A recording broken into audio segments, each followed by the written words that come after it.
Hola jóvenes, muy buenas tardes. Les saludo con gusto, esperando se encuentren muy bien. Hoy vamos a tratar temas relacionados todavía con las proyecciones. En la clase anterior ustedes ya hicieron una proyección de salario en su forma más sencilla, que es la de ubicar una tasa de crecimiento salarial, la cual se puede aplicar durante algunos años para suponer que así es como se comportan los salarios dentro de la empresa.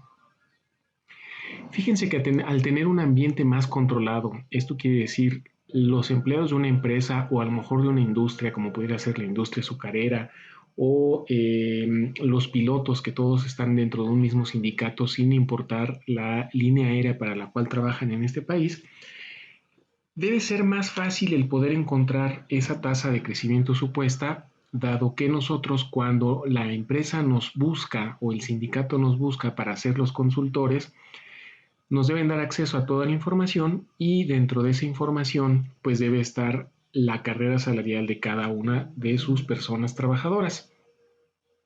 Si ustedes recuerdan de su curso de seguridad social, la ley del seguro social marca que las empresas deben de guardar por lo menos durante 5 años toda la información relacionada con sus trabajadores y el instituto.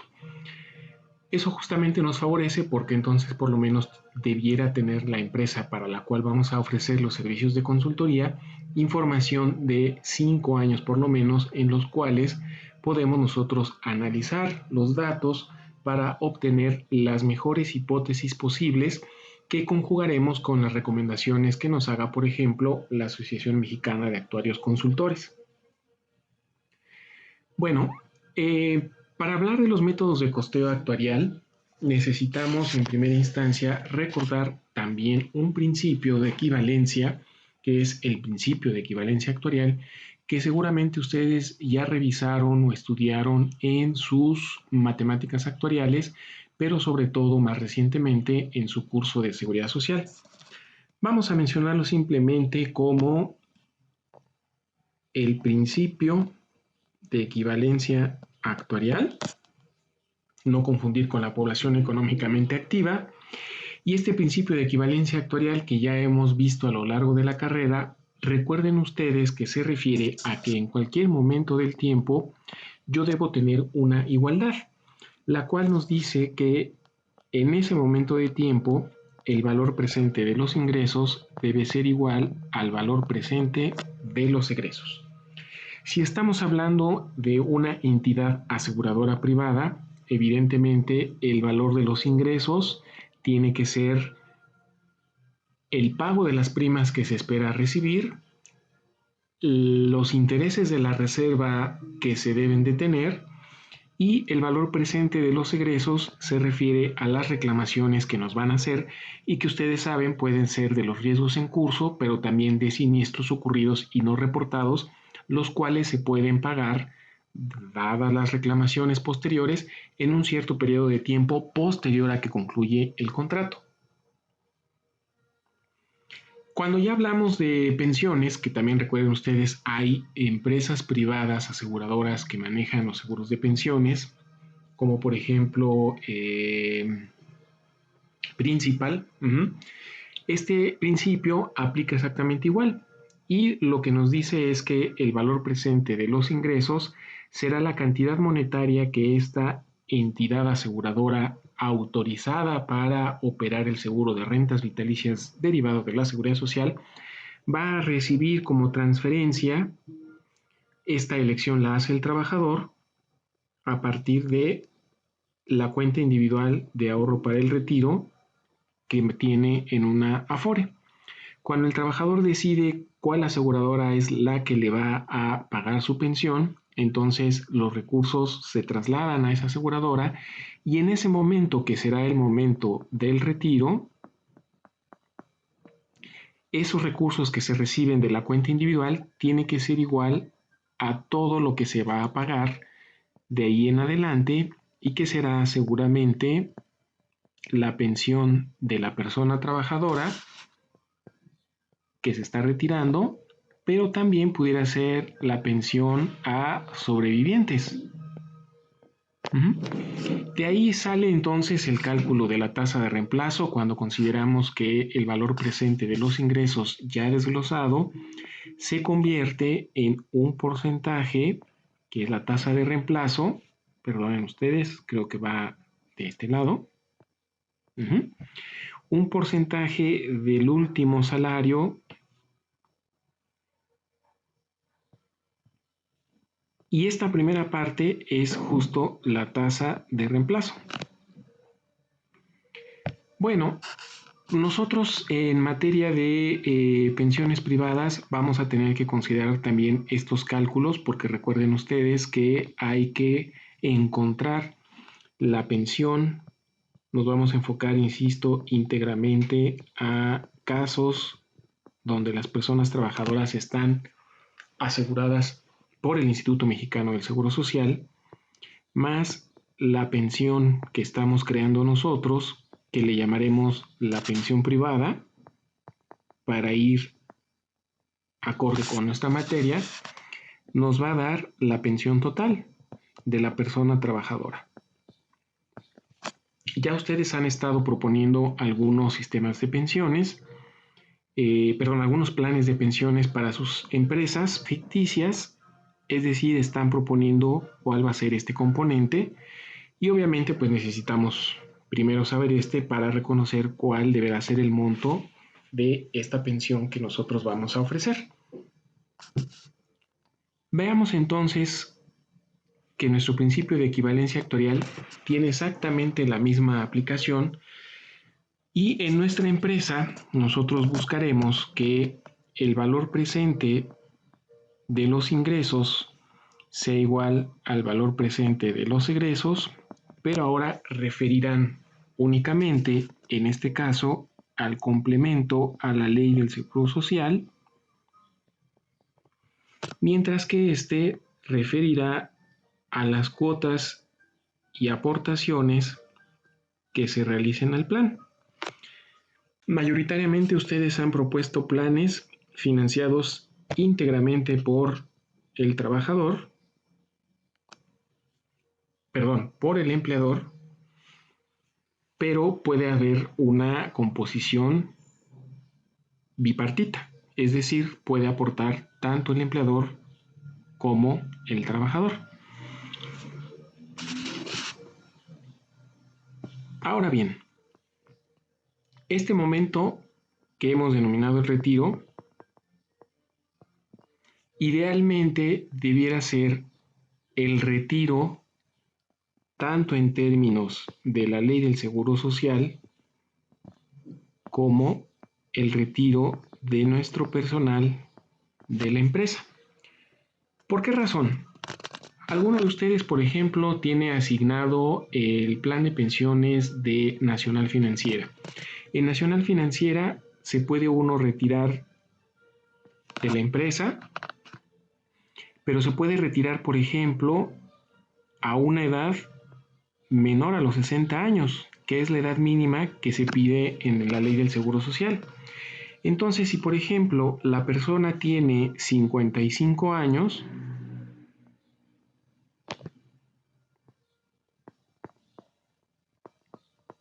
durante 5 años el plan de pensiones paga la pensión igual al 100% del salario pensionable y cuando han transcurrido esos 5 años, entonces esta pensión se reduce porque ya se puede solicitar la del IMSS y la pensión ahora es un porcentaje menor del salario pensionable. Estos 5 años obviamente nos generan dificultades técnicas al momento de evaluar y por eso es que es muy recomendable, insisto, que el retiro en el caso del IMSS coincida con el de la empresa. Entonces nosotros en este momento podemos poner algunas condiciones que sí se relacionan con la edad, se pueden relacionar con los años de aportaciones que se hayan realizado, pueden ser en algunos casos diferentes a los del IMSS, como por ejemplo, imaginémonos que en el IMSS una persona que cotiza íntegramente en la ley 97, se le van a pedir alrededor de 25 años enteros, en la práctica son menos, son 24 y fracción, para poderse pensionar, y se les va a solicitar entre 60 y 65 años de edad.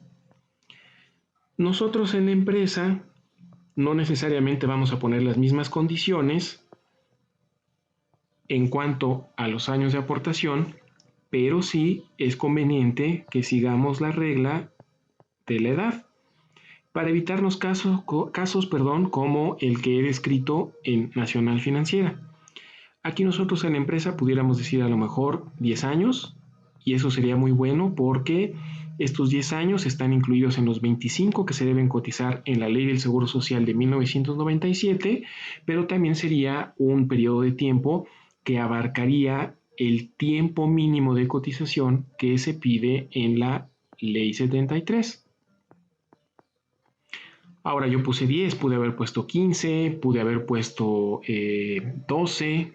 Lo importante, insisto, es que esta parte sí coincida, aunque la que está de este lado, que serán los años de aportaciones, pudiera tener algunas diferencias. Y no es que esté prohibido no tener esta coincidencia, pero técnicamente nos favorece el que las edades sí sean las mismas. ¿Ok?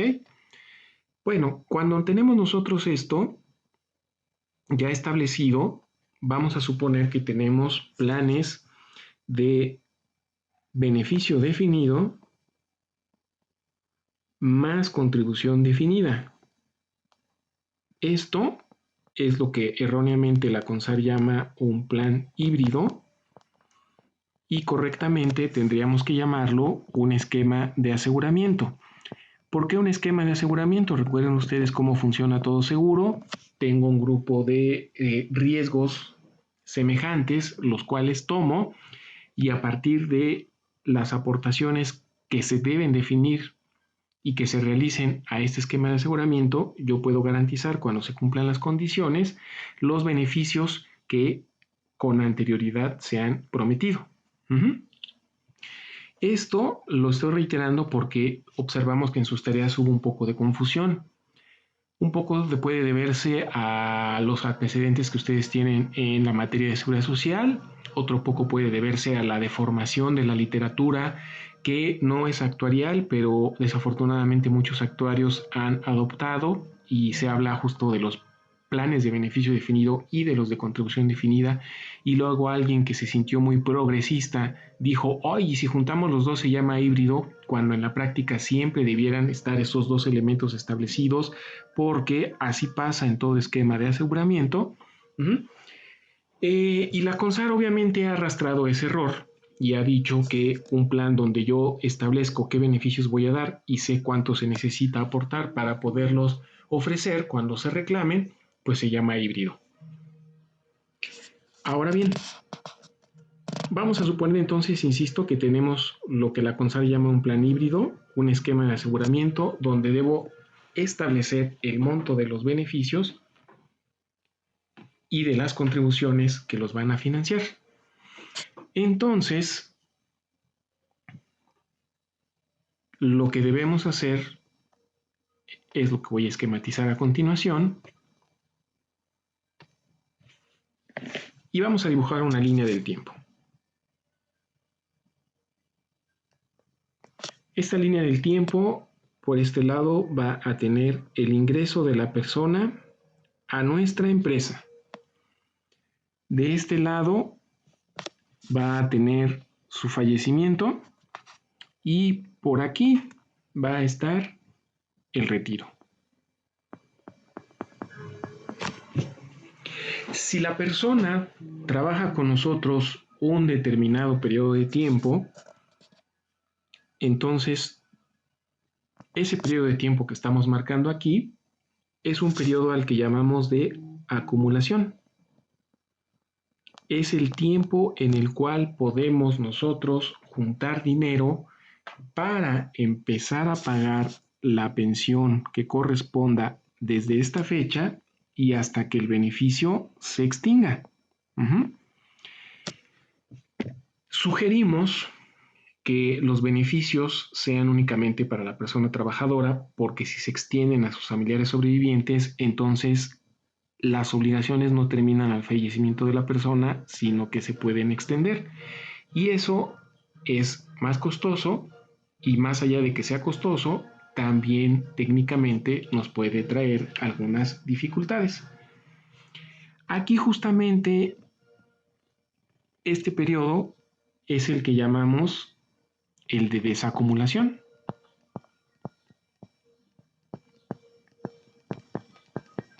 Y la fecha de retiro será aquella en la cual vamos a evaluar que los ingresos que logramos acumular sean suficientes para los egresos en el periodo de desacumulación aquí. Entonces, durante todo este tiempo, buscamos que se hagan aportaciones a una bolsita. Esta bolsita debemos invertirla para que crezca.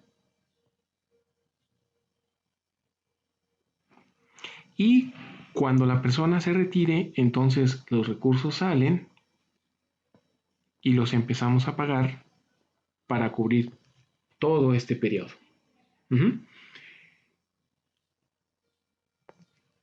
Necesitamos entonces conocer para una persona de edad X que se encuentra en este periodo de acumulación, cuánto dinero se debe estar aportando a esta bolsita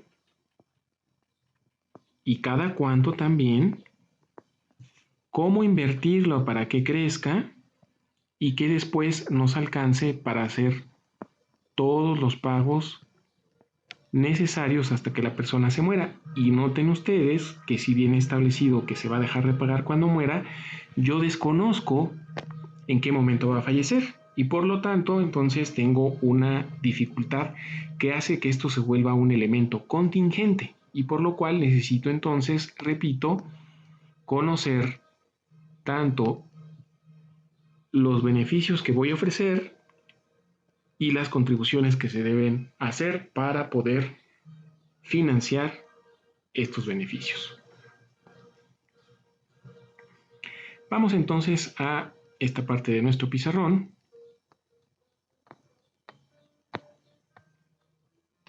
Y continuamos.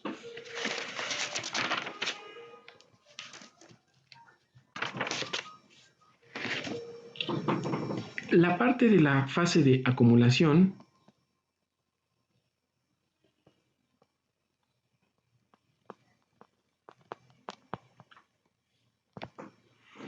es en la cual yo voy a establecer el método de costeo. Este método de costeo es lo que en seguridad social se llamaba el sistema de financiación. Ojo, no financiamiento, sino financiación. Y se refiere justamente a de qué manera con anticipación yo voy a juntar recursos para poder pagar los beneficios que se reclamen. Entonces, el método de costeo actuarial que vamos a construir nos va a ayudar a determinar cuáles son las obligaciones que se van a tener y entonces a partir de la estimación de las obligaciones podemos determinar cómo poder financiar esas obligaciones. Vamos entonces con el método de costeo a hacer una dilución en el tiempo de los recursos que necesitamos aportar para no tener que aportarlos de un golpe y para tener certeza de cuánto periódicamente se debe poder aportar para pagar los beneficios. Este método de costeo actuarial debe cumplir con dos características. La característica número 1 es que sea racional. Y por racional queremos decir que a la edad de retiro vamos a tener el dinero suficiente con el capital suficiente para poder pagar los beneficios. Si yo al momento del retiro no tengo los recursos suficientes para pagar un beneficio, entonces mi sistema de financiación o método de costeo no es racional.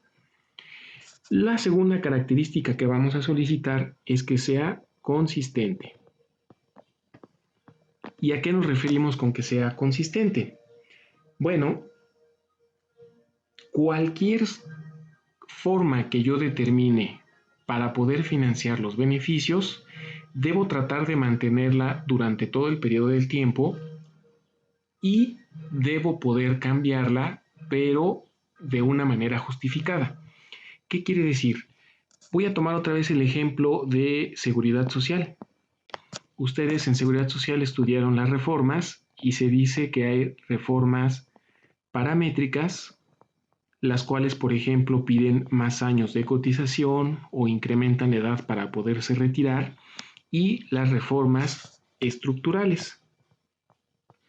Las paramétricas serían un buen ejemplo de consistencia porque está justificando el que a lo mejor nosotros a partir de un cierto año a las nuevas generaciones les pidamos que coticen más tiempo, mientras que las estructurales, que no debieran existir desde mi punto de vista personal, son poco consistentes porque nos cambian de golpe y sin posibilidad alguna de mejorar el sistema de financiación previo de un esquema de seguro a un esquema de ahorro individual. Si yo quiero verlo ya muy de lleno en mi plan de pensiones privado, vamos a hacer una grafiquita en la cual yo sé que en el tiempo, a la edad de retiro, necesito tener esta cantidad de recursos, la cual está graficada en el eje de las ordenadas. Si este es mi objetivo, entonces un método que es viable, que es racional, que es consistente, puede ser, por ejemplo, lo vamos a marcar con color verde, uno que me lleve a acumular recursos de esta manera. Pero no es la única vía para poder acumular recursos. A lo mejor yo decido acumularlos así, o a lo mejor decido acumularlos así. Todos esos métodos son consistentes y racionales porque me llevan a tener los recursos suficientes a edad de retiro, y aquí yo no veo ningún cambio brusco, un cambio gráficamente exabrupto sobre cómo estoy financiando. Veamos uno que no sea consistente. Financio así y después llego hasta este punto. Esto no es consistente. Si se fijan ustedes en términos, por ejemplo, de cómo he ido acumulando los recursos, seguramente estoy variando las tasas de aportación, seguramente de repente estoy jugando con el dinero para invertirlo en cosas riesgosas, a lo mejor gané, a lo mejor no, y por eso tengo estas caídas. Y puede ser que tenga también métodos, pongamos uno en color amarillo, que pudiera parecer bueno, pero que me lleve a este punto. En este punto, yo no logro constituir el fondo con el capital necesario para pagar los beneficios. Quiere decir entonces que no es un método racional, a pesar de que fue consistente. Se ve casi como lineal. Entonces, lo que yo debo establecer es que la forma en que voy a financiar debe ser racional y consistente. Uno, que me lleve a juntar los recursos necesarios para poder pagar los beneficios a edad de retiro, y la otra, que yo realmente esté marcando cuotas y aportaciones que no cambien de manera tan extraña como estaba pasando en esta línea roja. Inclusive uno que pudiera ser más parecido a los verdes, pero tampoco fuera el adecuado, sería este que vamos a marcar con color moradito. Voy por aquí, de repente interrumpo, por alguna razón digo, no, que la gente ya no aporte. y después retomo aquí y sí logro llegar hasta acá. Sin embargo, ¿qué pasó? Durante este periodo de tiempo para llegar a la edad de retiro, no hice aportaciones. A lo mejor únicamente me basé en que podía haber ingresos por inversiones, pero si esas inversiones no hubieran sido las adecuadas, entonces a lo mejor no habría yo llegado al punto que requería. Bueno, esto que gráficamente he puesto aquí, tenemos que aplicarlo actuarialmente, y para ello voy a hacer un repaso de los sistemas de financiación que conocimos en materia de seguridad social. Voy entonces a hacer una grafiquita, y esa grafiquita ya saben ustedes que refiere a el tiempo y el costo en términos relativos, es decir, de construido refiriéndose a alguna cantidad monetaria de la cual se puedan obtener recursos. Puede ser un presupuesto gubernamental, puede ser los salarios de las personas, y esto evidentemente tiene relación con las pensiones privadas porque a partir de los salarios de las personas serán las referencias con las cuales nosotros podamos decir cuánto se requiere aportar. Bueno, en seguridad social sabíamos que nuestro sistema de pensiones más o menos era de esta forma. Aquí tenía un huequito, brincaba, crecía de manera exabrupta y después se establecía. Es decir, tenía 3 etapas de crecimiento, donde la primera de ellas era un crecimiento moderado, porque en este periodo es cuando se pueden acumular recursos, dado que no se han cumplido las condiciones de adquisición o requisitos de elegibilidad para que las personas puedan pensionarse. Una vez que se cumplen los requisitos, entonces pega un brinco el gasto que tenemos que realizar y es acelerado, se empiezan a acumular un montón de personas que solicitan pensión y que cada año no se están muriendo, sino que ahí siguen cobrando, y entonces la acumulación hace que los costos crezcan de manera acelerada. Finalmente, llego a una tercera etapa donde se guarda un equilibrio entre los que van ingresando y los que se van yendo, y entonces los costos son elevados, pero su crecimiento ya es moderado.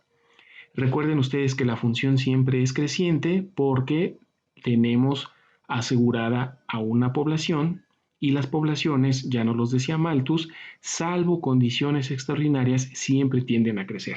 Malthus se equivocó en decir que crecían de manera exponencial, pero no se equivocó en decir que las poblaciones siempre tienden a crecer.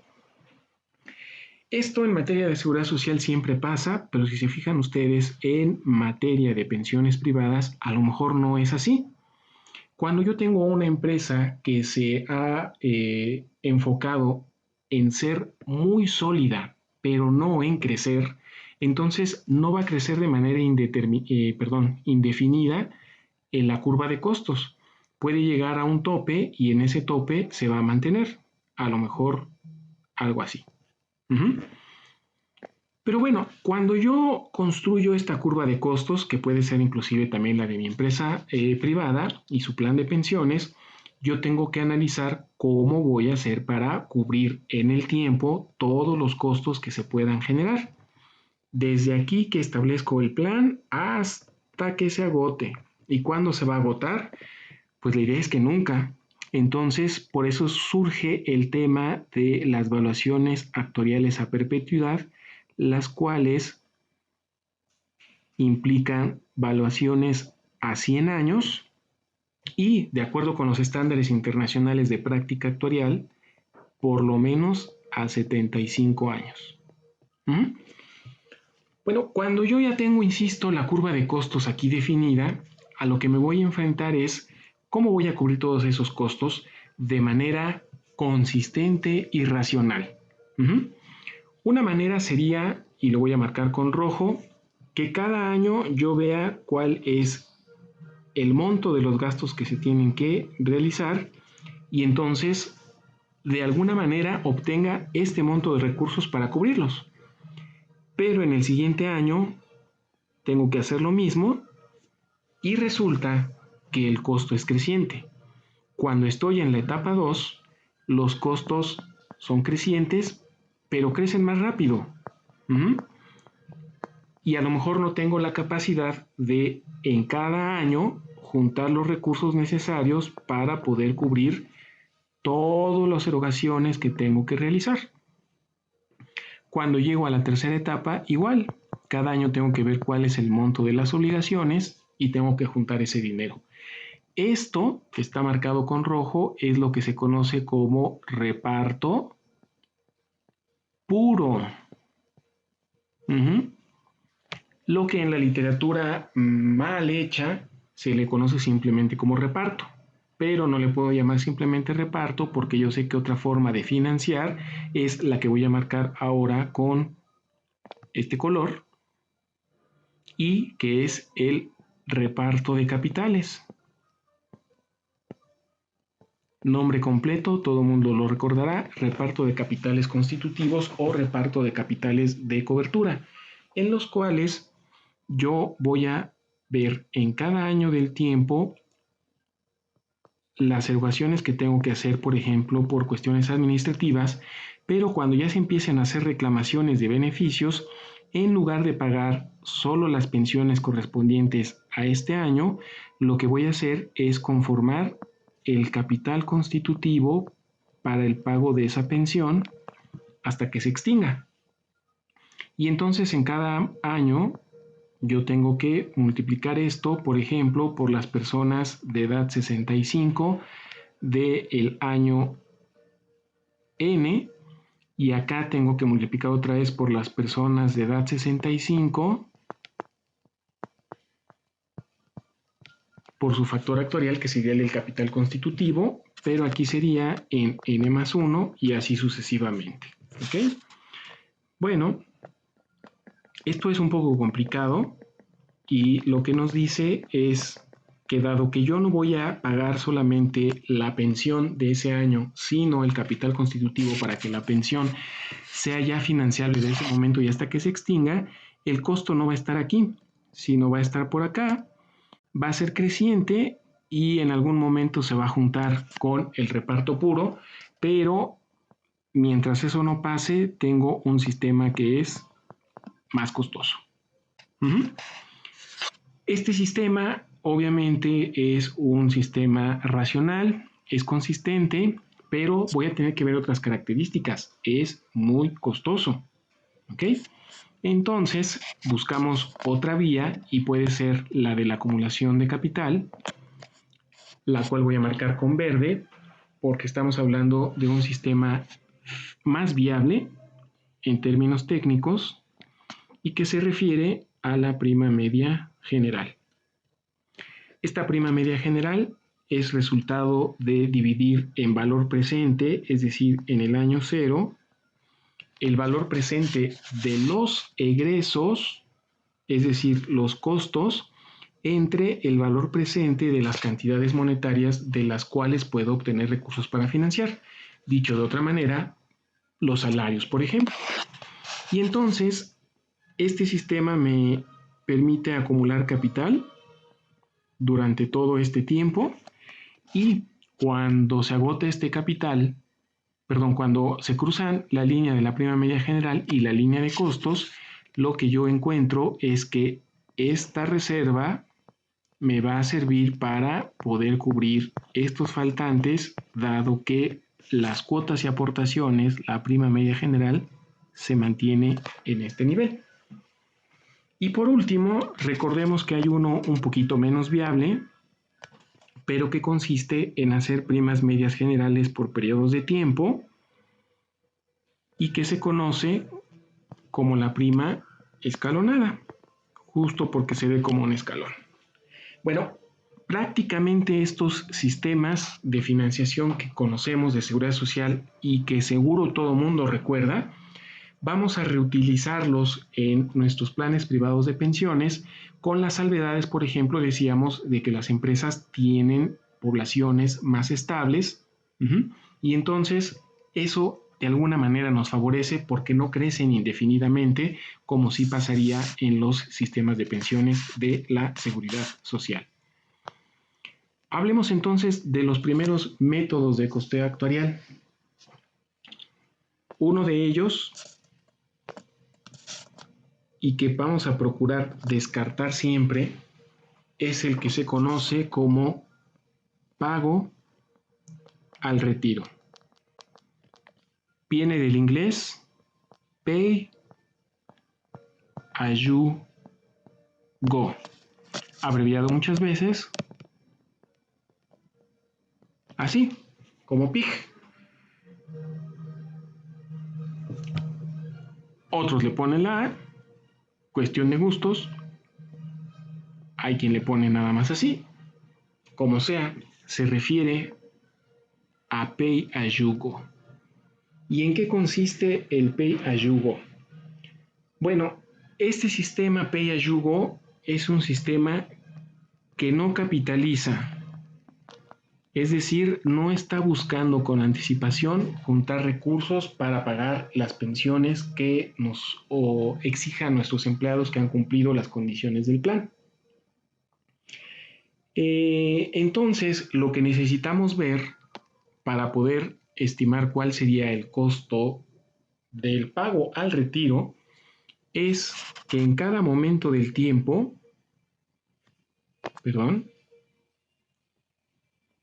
en cada momento del tiempo, yo necesito conocer a mi población que cumple la edad establecida en el plan. Entonces le voy a poner una prima.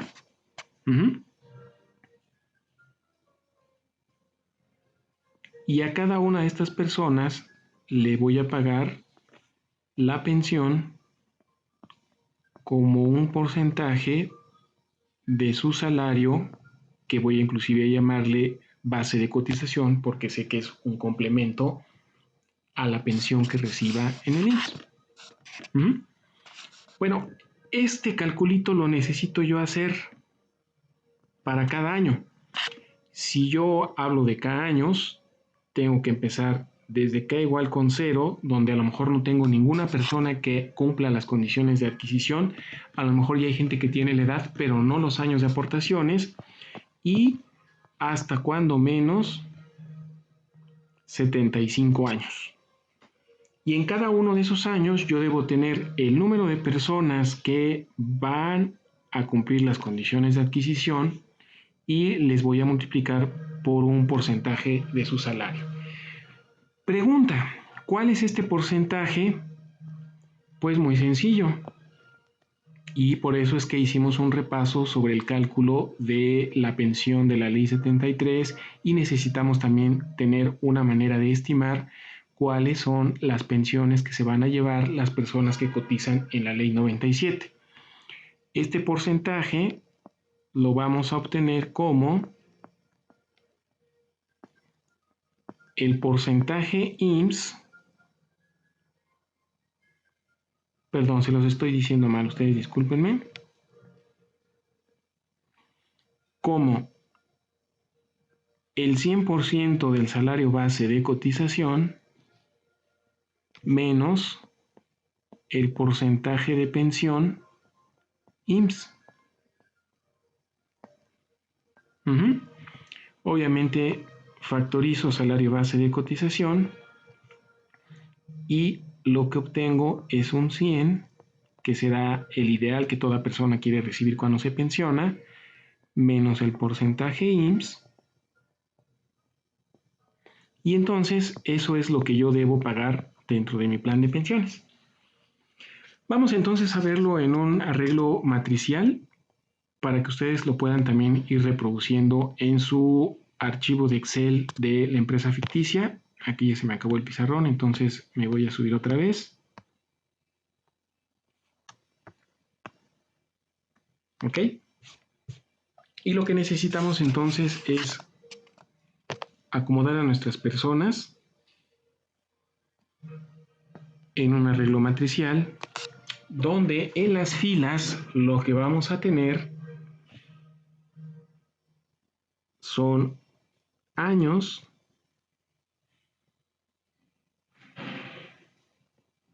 de edad Y en las columnas, años de aportaciones.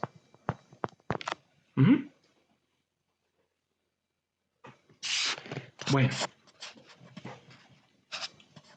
cada una de las entradas de esta matriz lo que nos va a decir es, por ejemplo, es que tenemos, si aquí estuviera la edad 40 y 10 en años de aportación, a lo mejor aquí encontramos el dato 27. ¿Qué significa? Que yo tengo 27 trabajadores que tienen 40 años de edad y ya tienen 10 años de antigüedad conmigo.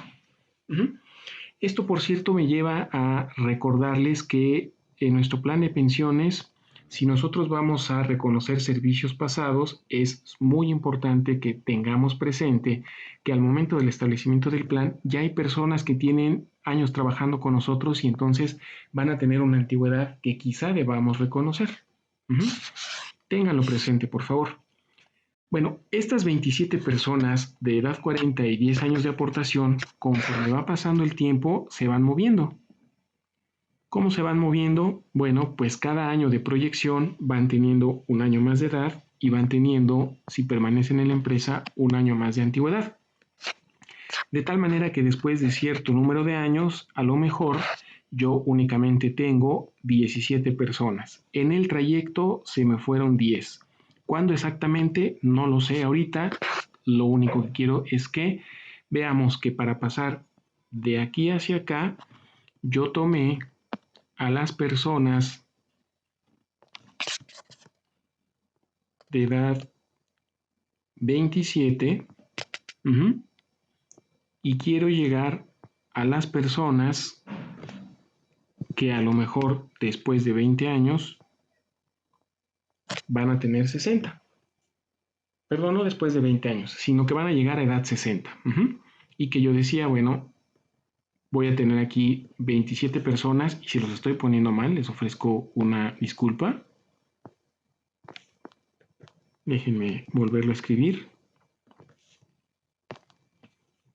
Yo tengo personas, sí, por eso es que decía yo 20 años. Tengo 27 personas de edad 40 y tras 20 años quiero saber cuántas personas de edad 60 hay y decíamos, supongamos que son 17. Bueno, entonces quiere decir que yo a esas personas les apliqué la probabilidad de que sobrevivan en la empresa durante 20 años. A los de L40 los multipliqué por la probabilidad de que las personas de edad 40 permanezcan 20 años.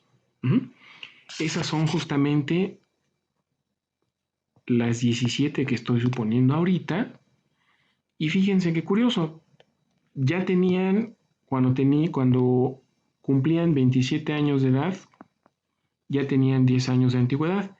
Entonces, 20 años después, esas 17 personas que ahora tienen 60 años de edad, van a tener también 20 años más de antigüedad.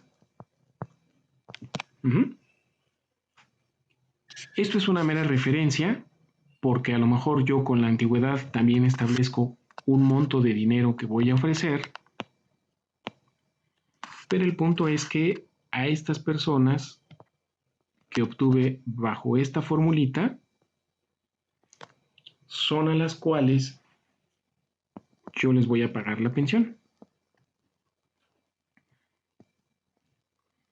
¿Cómo sería el primer método de costeo actuarial para poder financiar las pensiones de estas 17 personas que llegaron a edad 60 y tienen 30 de antigüedad?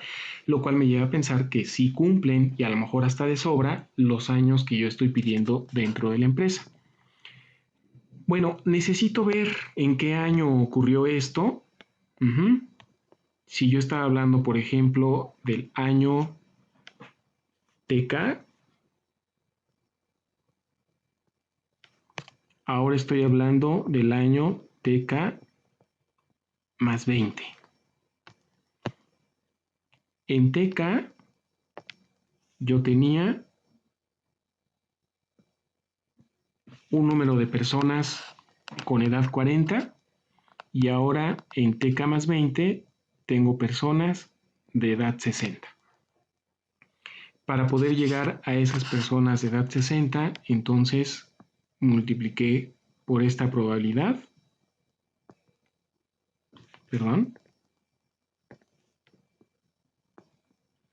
y recuerden que, aunque no lo puse en la parte de arriba, estoy hablando de una probabilidad de permanecer activo y cotizante, no únicamente de no morir.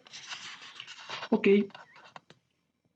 si ahorita yo supongo que independientemente de la antigüedad, estas personas van a tener ya derecho a una pensión, entonces lo que voy a hacer es tomar a todas las personas que llegaron a la edad 60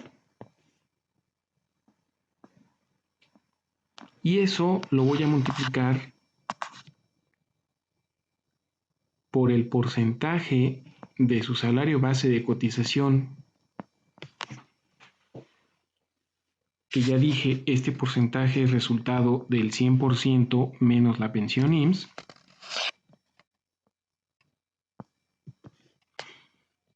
y este será el monto a pagar en el año TK más 20. Pero yo debiera entonces también tener la posibilidad de poder establecer en TK más 21, en TK más 22, en TK más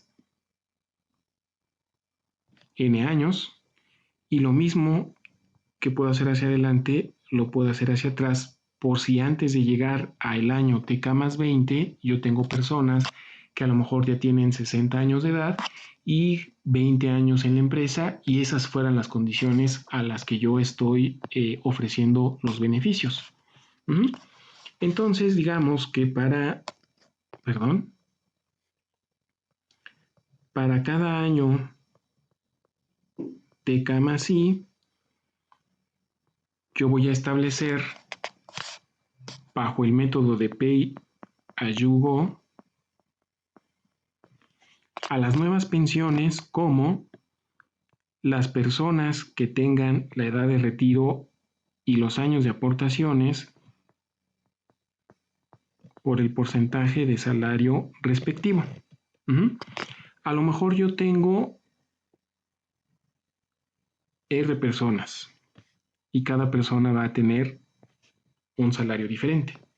Entonces voy a complementar la fórmula diciendo que lo que yo voy a erogar en el año TK más I va a ser la suma de cada una de estas personas de edad 60 por su respectivo porcentaje de salario.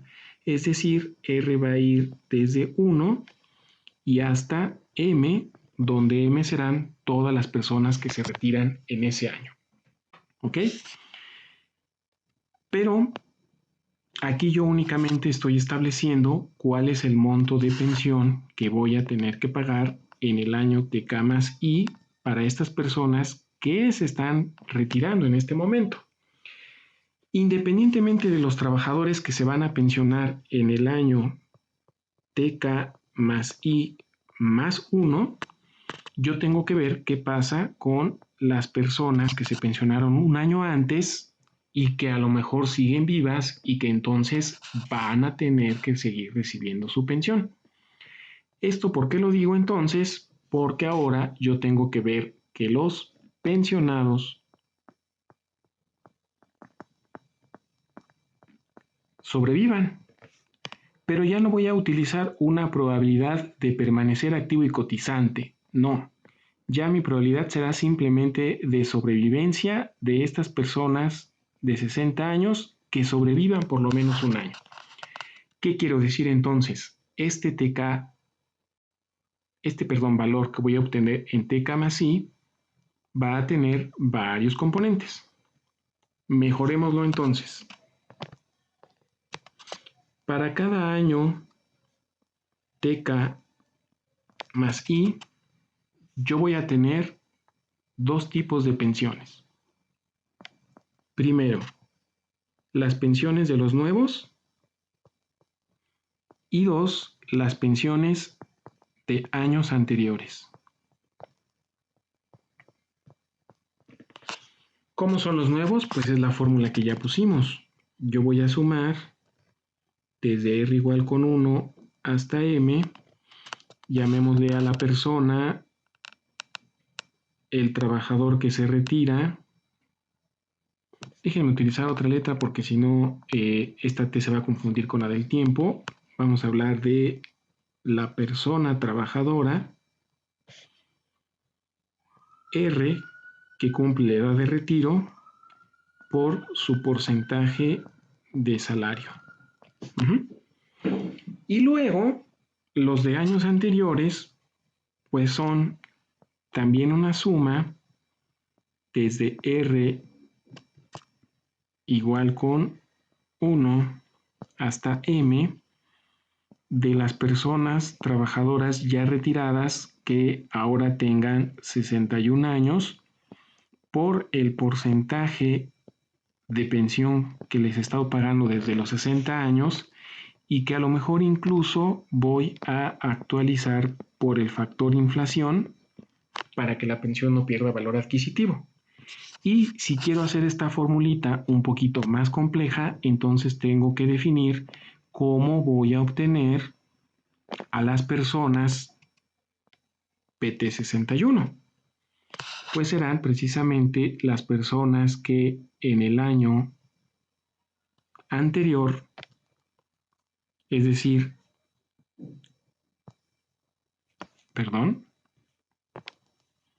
en el año TK más I menos 1, tenían edad 60 y sobrevivieron un añito. Es decir, ahora tienen edad 61. Bien, ya me extendí demasiado, entonces voy a dejar hasta aquí el tema. El siguiente video que vamos a subir es un ejemplito de una persona trabajadora en Excel para que ustedes también puedan replicarlo con su empresa ficticia. Pero observen ustedes que ya estamos dando por sentado que ustedes pueden hacer algunos cálculos. Por ejemplo, ya saben integrar los salarios base de cotización de las personas, ya pueden llevar esos salarios base de cotización de el día de hoy a la fecha de retiro. Y las probabilidades que los solicitamos ustedes buscaran, pues son las que hay que aplicar para poder llevar a las personas en determinados momentos a la posibilidad primero de retirarse y luego considerando únicamente la parte de la muerte, ya no la rotación, ya no la invalidez, ver que los pensionados en cada año no fallezcan y entonces puedan seguir recibiendo su pensión. Esto en sí, si ustedes se dan cuenta, no tiene mucho de actuarial, es simplemente estimar las personas que se van a retirar en cada momento del tiempo y posteriormente ir revisando cómo van falleciendo ya como pensionados, llevar los salarios a cada momento del tiempo y después ajustarlos por el factor inflación cuando se convierten en pensiones. Por lo tanto, dirían algunos, esto no es estrictamente hablando un método de coste actuarial, porque dirían, híjole, yo la verdad no estoy cumpliendo con la condición de racionalidad, que significa poder tener el dinero suficiente para pagar las pensiones hasta que, en cuanto las personas empiecen a reclamar su beneficio. Si no es hasta ese momento en el que yo empiezo a ver cuánto dinero necesito, y ese dinero empiezo a ver de dónde lo voy a sacar. Entonces, propiamente hablando, este pay as you go es análogo o parecido al reparto puro y ya de su clase de seguridad social. Ustedes saben que el reparto puro para financiar beneficios de largo plazo, como son las pensiones, no es recomendado. ¿Ok? Bueno, analicen por favor esta metodología y insisto, mañana vamos a subir un videíto en Excel para una persona trabajadora y vamos a ver esa persona trabajadora, en qué momento del tiempo, bajo ciertos supuestos que serán los de mi plan de pensiones, así como ustedes están diseñando el suyo, yo tengo el mío, para estimar en qué momento del tiempo se va a retirar, poder decir cuál sería su pensión y después saber cuánto tiempo tendríamos que estar pagando esta pensión hasta que la persona fallezca. Nuevamente, les agradezco mucho su paciencia. Sé que me extendí un poco más de la cuenta, pero espero que podamos ir avanzando. Muchísimas gracias y que pasen ustedes muy buena noche.